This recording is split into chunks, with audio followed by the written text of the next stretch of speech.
Hi, this is Video Nurse here.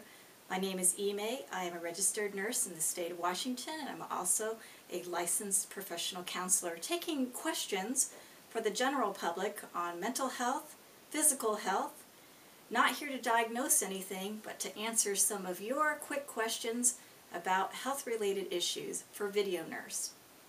This week I am focusing on hot dogs.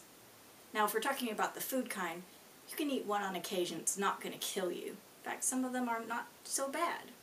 Just avoid the high fructose corn syrup, corn items, and also watch the sugar and salt on those things. But I'm actually talking about a different kind of hot dog. I'm talking about these. When these get hot, it's not a laughing matter.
I was at South by Southwest a couple of weeks ago, and I met a woman who didn't have a very happy hot dog.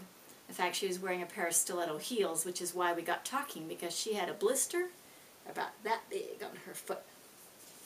Got me thinking about why we put our feet into certain kinds of shoes that we know are going to set us up for problems later on. In fact, there's a study, downloaded it here from the internet.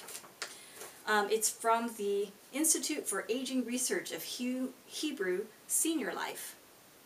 So what you want to do is then look at the research that's out there, and generally, as we get older, there's less males out there having foot pain because they tend to wear better shoes. The women, they tend to wear sneakers, loafers, and shoes with a nice chunky heel.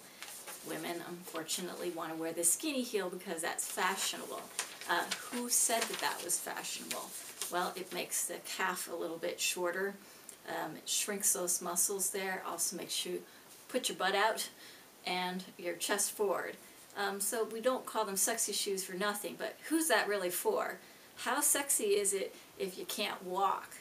Well, nobody's going to remember how sexy you once were. So that's so not sexy.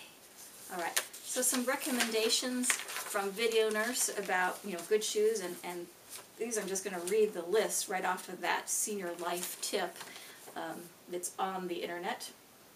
You want to dress your feet for comfort instead. So I wear these on my dogs. These are Danskos. I love them. They claim that you can walk 8 hours in them. I never really tested that out, but I do know that when I go to conferences, my Danskos go with me.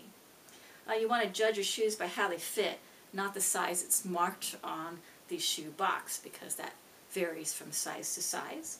You want to have both of your feet measured because each one can be a little bit different, and guess what? As you get older, your feet change. They can get wider from, basically having weight bearing on that foot. The foot slowly spreads. You want to have to fit your shoes to your longest foot, so you don't want to buy the one for the shortest foot. That seems like a no-brainer, but people do that sometimes. You want to avoid high heels and shoes with pointed or tapered toes. So look for a large toe box, lots of room for your feet to wiggle around in. And if you have to wear heels, ladies, there are heels that are chunkier that actually the American Podiatry Association does say there's certain room, you know, if you want to wear those for a little bit of fashion. Just don't walk in them all the time, and look for the chunkier heel.